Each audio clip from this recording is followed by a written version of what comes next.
You talk land, you are a direct threat to the Oppenheimer family. So those who are saying the EFF is enemy number one, those who are saying we can't work with the EFF, go and look at their financials and who gave them millions just in the previous term. You will realize that these are the parties that are financed by Oppenheimers. They finance every party that is anti-expropriation of land without compensation. So, well, we worked with the ANC now on this motion, and they chickened out last minute, where they said we can expropriate a rotten land without a compensation. What are we going to do with the rotten land? Manifesto 2024 and your 7 key pillars. And so let's run through them. Top of the list, as it was in the previous manifesto, is, of course, the land question. Expropriation of South Africa's land without compensation for equal redistribution. Let's talk to that. How will the EFF do this? We have to amend the constitution, which we attempted to do, and we were successful in doing it because the ANC voted with us for the amendment of the constitution, and then we've had to have public consultations and public submissions, and majority of the submissions which were sent to Parliament indicated very clearly that the constitution must be amended to allow the state to be a custodian of the land. And when the state is the custodian of the land, it doesn't mean you lose your house. It doesn't mean you lose your factory. It just says whatever development you are going to make there, the state has to approve of such. And if you have no use of that land, the state can repurpose it and give it to people who can use it. So, as you say, many people are spooked by this notion of expropriation without compensation, most notably landowners, farmers, and they are concerned that they will be pushed off the land. So how do you, and this is exactly what I'm getting to, because if Julius Malema and the EFF were to become the government of the day, that is also a constituency that you will govern over. So how do you explain to them what is likely to happen under EFF rule? Their farming continues, is going to be protected, that is food security, but they are not the owners of the land who are just going to wake up in the morning and remove people's graves and evict workers and violate workers as they wish. And there are a lot of farms, Sakina, let's go to Waterberg, for instance. You just have a huge farm called a game farm. There's no game in it. Not even a smallest impala in that so-called game farm. And next to it, there are communities that are living in a congested environment. Why shouldn't we expropriate that land for public purpose and for public use and interest? Because we can benefit as many people as we want. Not all what you call farmers are really farming in those farms. And there are a lot of our own people who can farm, but they don't have the means to buy the land. Because in South Africa, in terms of the current arrangement, you have to have money to buy the land. So the willing buyer and the willing seller. You might be a willing buyer with the money, but what if there is no willing seller? And the willing seller is left to stay overseas. In my ward in Sishi, where I come from, we took the land, a piece of land, huge piece of land. We now are housing more than 3,000 families. When we went into that land, the family had abandoned that land and they were staying overseas. When we went in, they came back. We told them, we have abandoned this place. And they agreed with us. And they said, you can't take the whole farm, take half of it. Many white Afrikaner farmers are more than willing to share the land. So speaking of, the land question does not only pertain to farming and agriculture. What about urbanites, and speaking to, depending on where you're reading, the 14% land that's owned by the state, according to the land audit that was done by the state. So if you came into government in July, there's 14% before you even, start talking expropriation. What will the EFF do with that 14% of land in state-owned hands? That 14% will be allocated to our people because the state just owns the land and have got no purpose with it. Let the people be told where is this piece of land and what can be used for? I mean, we must make land available for industrialization. We must make land available for residential. We must make land available for place of worship, for schools, for clinics, and all of that. So we cannot have a state owning 14% and still be a complainant that its people do not have land. We were supportive of Ikuruleni when it was under Mzwandile Masina's program of saying the farms that are owned by the municipalities are going to be advertised and they should be allocated to the people of Ikuruleni. That is the kind of approach we support. Has it happened? Well, he didn't do it. He doesn't have the capacity. That's why he was removed as the mayor. But if we do it, if we come in, we'll do it, because everything we say we'll do it, we always do it. We don't make empty promises. Well, in your little manifesto booklet, you do refer to Ekurhuleni because you do have representation in Ekurhuleni. So that very matter, why hasn't that been championed further? If Masina couldn't do it, why hasn't it been done now that you actually are in more powerful positions in the metro? Well, we're not the majority. You remember that we have ANC, we've got all types of political parties. So for you to make any move, you have to have the support of those particular parties. We want to insource the workers. We want to take the land, give it to our people. ANC blocks all of that. ANC blocks insourcing of cleaners, of security guards, because they use their majority to suppress the ideas they do not agree with. But that doesn't mean we can't participate. We're participating with an intention to persuade those who are with us in this particular arrangement, because those kind of coalitions and all of that depends on buy-ins of other people. But in this case, we're speaking about the EFF government with absolute majority, or with other parties that are progressive and have got two-thirds majority like President Zuma is predicting. Then we'll be able to do the things we are saying. Speaking of, I saw that birthday message that the former president sent to you, where he also makes, that particular point about going forward a two-thirds majority to amend the constitution. Which are the parties that the EFF is likely to work with post the elections? Well, the PAC is there, and that which we're preaching, the PAC has been preaching this from the time of Subukwe. The ATM preaches the same gospel, and many other formations that are there and are willing to say we need to put our differences aside and look at what is in the best interest of an African child. And that's the type of language we listen to. MKP now, which has come into the playing field, also indicate that the expropriation of land without compensation is fundamental. And those are the kind of language we listen to. And the ANC, by the way, which elected Cyril in 2017, CR17, took a resolution to expropriate land without compensation. So is there an opportunity post-elections for you to work with the ANC? Because it seems like nobody really, except for the parties that you mentioned, everybody seems to also want to push the EFF out, almost to ice you out. Absolutely. So what are the conversations that are going on? Well, it's the Oppenheimers. When you talk land, you are a direct threat to the Oppenheimer family. So those who are saying the EFF is enemy number one, those who are saying we can't work with the EFF, go and look at their financials and who gave them millions just in the previous term. You will realize that these are the parties that are financed by Oppenheimers. They finance every party that is anti-expropriation of land without compensation. So, well, we worked with the ANC now on this motion, and they chickened out last minute, where they said we can expropriate a rotten land without a compensation. What are we going to do with the rotten land?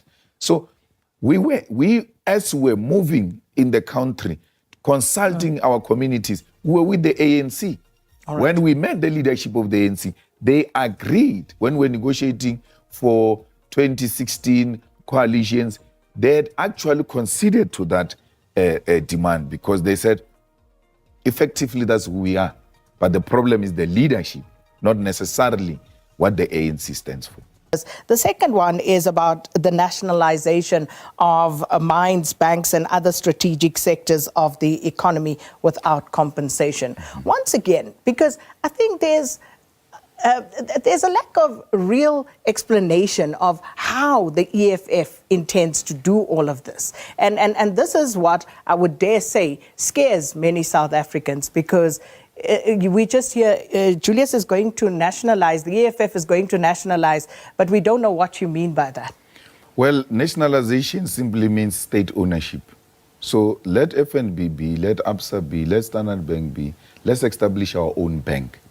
And this state-owned bank must be of service to our people and offer them those services with a reasonable interest. Because the banks as they are now do not support our people. And as a result, our people are unable to participate meaningfully into the economy. There are a lot of people who work for government who are a missing middle. They can't qualify for RDP houses. They can't qualify for a bond. Who is there to intervene to help those people? So nationalization means that there will be state-owned banks, there will be state-owned mines. Let's take a mine of platinum of Anglo-American in Mokopane. Anglo-American no longer mines in South Africa. They get mining rights and all of that and then give to private companies to come and mine on their behalf. But in Mokopane, they are mining themselves directly. Why? It's a profitable mine. So the platinum is not too far and it's very cheap to access it. Why would a state give away such an asset? It must give itself that asset and mine platinum and trade with other people using that platinum. We don't use our minerals. In Botswana, they are mining diamond and they are a 50% shareholder of that diamond. But they do not have control. That's why they don't know what is the output from those mines. But the little they get from DBS, they are able to finance their students all over the world and in Botswana. They even give them a stipend. This stipend I'm talking about, that we must give graduate stipends in South Africa. In Botswana, they don't give graduates. They give students a stipend. Where does the money come from? From diamond. DBS does that in Botswana. Just next door in South Africa, they refuse to do the same thing. And they want to create an impression no one will invest when the government is involved. But the government of Botswana is involved and they've invested in Botswana. So when it comes to us, different rules are being applied. So we'll have a state-owned mining company that will be given preference, especially on profitable minerals. So how's that going to work with mines that are already in private hands? Because you would remember that when the whole affirmative action legislation came into play, shares in mines were given to people, individuals, in certain instances. So how is this going to work now? Well, they remain where they are. We've got today private hospitals and we've got public hospitals. So public participation through the state ownership does not close private ownership. We've got private schools, we've got public schools. The ownership of schools by the state has never led to the closure of private schools in South Africa. So why would the ownership of a mine by the state lead to the closure of private mines? We don't tamper with that. That is their own thing. If you read the EFF manifesto, it says strategic means, because we don't just go after anything. We go for that which is strategic for our economy, and that's what we're going to be targeting. So that's why even the banks, I say, let them be. But they must know there is a serious competition now. The state is going to be offering our people bonds with reasonable interest rate. And of course, I want to know, how is this going to be funded? Especially with the current fiscus, because we're talking 2024 manifesto. So if you come into power in July 2024, with the current fiscus, how is this going to be funded? Well, let's talk state-owned bank. We've got shares in Nedbank through the Reserve Bank. What is the Reserve Bank doing in banks? Because it's supposed to be a regulator. It's not supposed to be a participant. We can move and increase our percentage in Nedbank and take over Nedbank and convert it into a state bank, or we can withdraw our resources and reinvest them in the private sector. Nedbank or African Bank? No, African Bank, not Nedbank, African Bank. We I are the was just shareholder. gonna say, I wasn't aware. African Bank. So we are the shareholder in African Bank. So why are we doing that? Why would we not take the same asset of the PIC? The PIC invests in everything, including in Koosberger's companies, and they've always increased their share percentage. Why would the PIC have a difficulty in investing in a well-run, state-owned bank, which is of benefit to all our people? So you don't even have to go into the fiscus. There's just money lying around. You just have to redirect them and prioritize that resource. So with regard to that particular issue of the PIC and whose money is being invested, when are the actual fund holders going to benefit from the profits of those investments? Because the PIC seems to be enriching everybody except the people whose funds those actually are. That's what we're talking about. So you repurpose it to benefit those people who have invested that money, because those are civil servants' pensions, and they don't get anything from that. So when you repurpose it and use it for the bank that is going to finance them, because my teacher who was teaching me geography bought a Corolla when I was in high school. I've been out of school for almost 15 years. He still drives the same car. I ask him why. He says, they say I don't qualify for a new car. So, and those are the investors of PIC who don't benefit anything out of the PIC. So redirect that money into the structures that are going to benefit these investors directly. All right.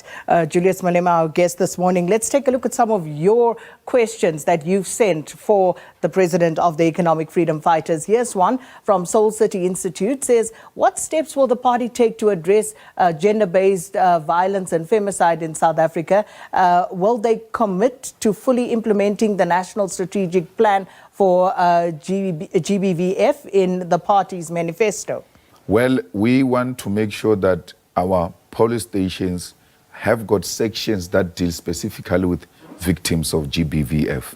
Because today, you just come to parade your family problems in front of everyone in the church office, and people as a result walk in and realize, I'm not going to be displaying our difficulties in front of people. Then they walk out, and without reporting. That's what allowed GBV to thrive in South Africa. We need to retrain our police to know that victims of GBV and rape are treated differently from other people. But the current governing party is saying the same thing, Mr. Malema, and yet the status quo remains. Yet the scenario that you just outlined is the one that actually plays out. Yet they've been saying the same thing, that we need to be more victim-centered. We need to make sure that people are safe to come and report and not having to parade, themselves and all their problems in front of the general public. So what are you going to do differently? Because I think the public is actually tired of rhetoric. They want action. I mean, we are an action people. We don't just talk. We have a GBV desk in the EFF. And as we speak, we didn't wait to be a government. I help a lot of GBV victims. And we always are in conflict with the police and the authorities on how they go about treating these people. Everywhere else where they are victims of GBV, you'll find the EFF at the center of that, saying these matters must be dealt with differently and not the way you are doing. So the difference between the ruling party and the EFF is that the EFF are doers, we are hard workers, and we mean everything we say. Time will tell, no doubt. Absolutely. All right, here's Mfundo who says, please ask the CIC about the feasibility of his manifesto. As a student in politics and economics, I'm struggling to find the feasibility of his plan given the tight economy that South Africa has been in. Nevertheless, his policies are settling and transformative for a country like South Africa. Well, we want to make sure that we open our economy for all to participate. We industrialize, we beneficiate in South Africa. And that's why you were saying, where will the money come from to do all of this? We've got so many minerals lined up on the freeways to Richards Bay. getting out of this country. You must know that the day you take out chrome, put it in a truck and take it to Richards Bay, as it goes passing all places into Richards Bay, those are jobs that are going to be created in a particular country through beneficiation. So we need to beneficiate here in South Africa. We need to industrialize here in South Africa. We need to reopen all the factories that were created by Bantustan governments. In Seshiwo, in everywhere else, there are factories that have collapsed. Why do you open those factories? Those factories must produce the things that we use every day. Why should we wait for a plate to come from China? People use plate every day. We wait for toothpick. We wait for matchsticks. We don't produce matchsticks. All of this, we don't produce television. But why? Because this government has gone into trade agreements with other countries. Let's take Germany, for instance. Our trade agreements with Germany says we cannot manufacture a car. We will assemble the cars from Germany. And we don't just assemble, we put money to assemble German cars. Why should we do that? Why should we not manufacture our own car? Where is the market? Africa loves everything South African. They will buy from us. We produce a fighter jet. A fighter jet. If we can produce a flying machine, shouldn't be difficult to produce a car. Denel has demonstrated that we've got the capacity to do this. Denel manufactures army vehicles. And why are we not producing a car? It's trade agreements with Europe, with America, with UK, that you are not going to get involved in this. We use cell phones. My grandmother used to use a cell phone while busy with farming in small scale farming there. And I realized when the Gogos are now using cell phones that this is in demand. Why are we not looking at what is in demand in South Africa and produce it? And when we produce it, we grow our economy and we create jobs. But of course, you know, I'm going to park that there for the time being because I want to cover as much ground as possible because I've got so many questions around that. But Akona asks, what has the EFF learned from coalition government at local government? And if they were to be a part of a coalition government at provincial and national, what would they do differently? As far as I know, you're not in coalitions, you just have arrangements. Yes. Well, you know, Sakina, politicians must do away with their big egos. What stands between service delivery and coalitions is egos. Let's take Ekurhuleni, for instance. The ANC says we cannot be outshined by these people.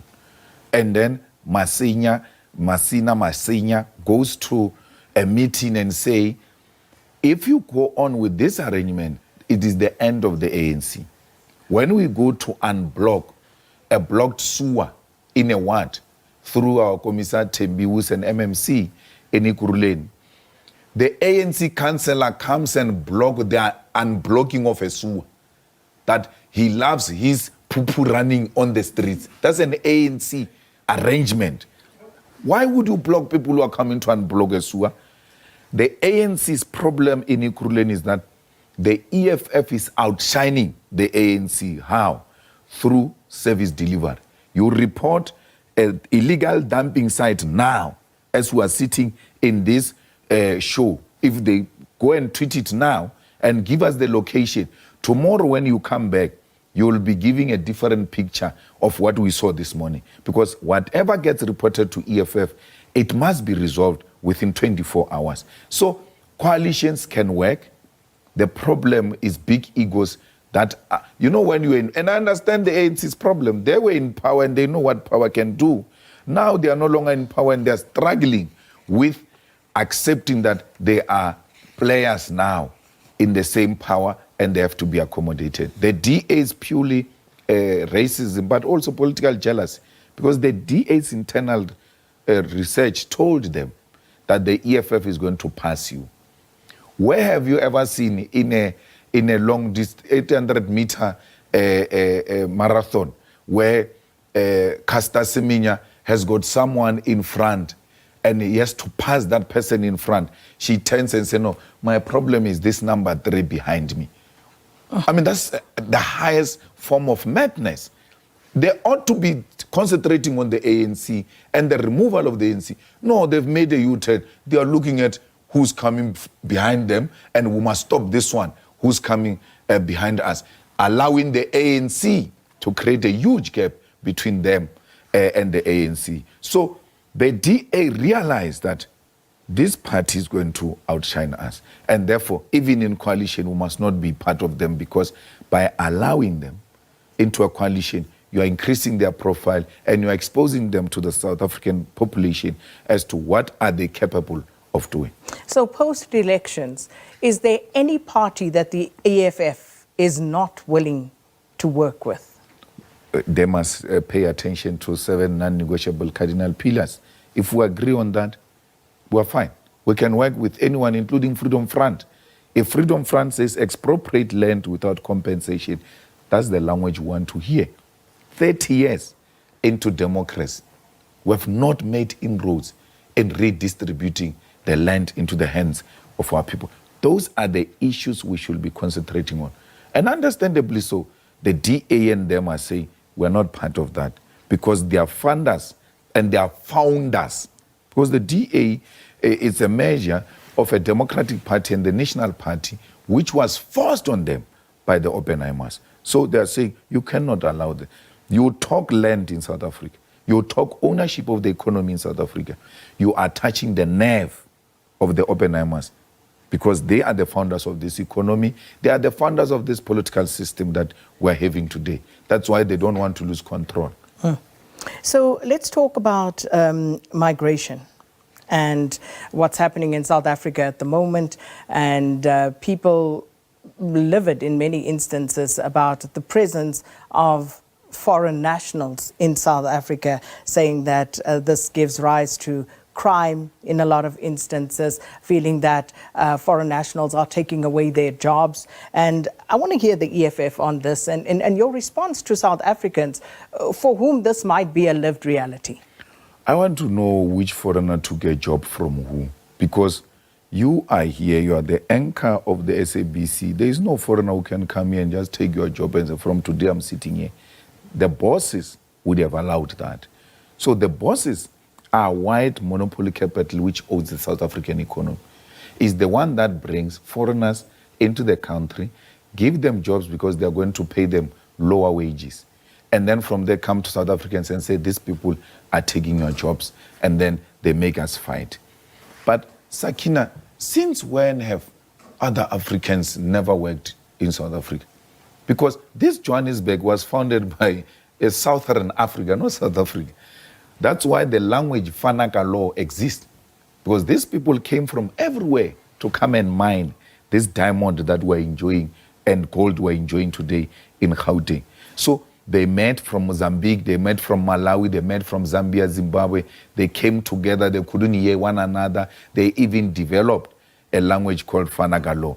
EFF was not there when that was formed. So it's not true that this is something that is happening for the first time. It has always been. But why would you say, I don't support colonialism and support colonial borders? That is hypocrisy. If you don't support apartheid, you don't support colonialism, you cannot support the invasion of everything that came with these people. The borders were imposed on us. We never had borders. And even without borders, we never encroached in each other's territory. We always knew that here is this kingdom, here is that kingdom. So it's unscientific to say when you do away with the borders, there's going to be an influx of foreigners in South Africa. Let's take Limpopo and Gauteng, for instance. Limpopo is much more poor than Gauteng, but the people have never left Limpopo to come to Gauteng. I come from Limpopo, and every time I get an opportunity, I go home. I've got no intention, none whatsoever, to relocate my home into Gauteng. So it's unscientific to say because people are poorer and we are in a much better, relatively stable situation, they are going to come here and destabilize us. No one wants to come here. We want you, people of Africa, if you want to go and trade in DRC, wake up this morning and just go to DRC and do whatever you want to do and come back without hassle. There must be free movement of people. There must be free movement of goods, and Africans must trade amongst themselves, because only through the unity of Africa will we earn our seat on the international table where real issues are being discussed. What will Swaziland go and tell China and say, no, Swaziland and China are equal? Equal on what? But once we bring the unity of Africa, both in terms of size of the population and the mineral resources combined, the world will listen to us. Okay. We command more than 85% of the world platinum, ourselves and Zimbabwe combined. So we're running out of time very fast, but I quickly want to touch on the Gaza question and what's happening in Palestine, the EFF's view on this, and of course also South Africa's stance on the matter. Tell us in a minute or less, Mr. Malema. Well, South Africa is pretentious, the ANC is pretentious. We went to Israeli embassy and said we're going to close this embassy. We went to Parliament, put a motion immediately, and Parliament passed that motion. If the ANC is serious about intervening in Gaza and making sure there is ceasefire in Gaza, why is the ANC not implementing the Parliament resolution that said the Israeli embassy must leave because we cannot share the same territory with murderers? So anyone who supports Palestine and still vote for DA and the ANC must know that they are voting for the genocide in Palestine. 30 seconds. Why should people vote for the EFF? The EFF is the most honest, hard-working organization that will combat corruption in South Africa, that will jail the corrupt individuals irrespective of who they are, give us free education that is decolonized and make Africans to love themselves. The land is coming, the jobs are coming. It is only the EFF that can stop load shedding in South Africa, and no one else has got capacity. The DA's government in Western Cape, they're still load shedding. The ANC's government everywhere, there's load shedding because they've got no capacity to stop the load shedding.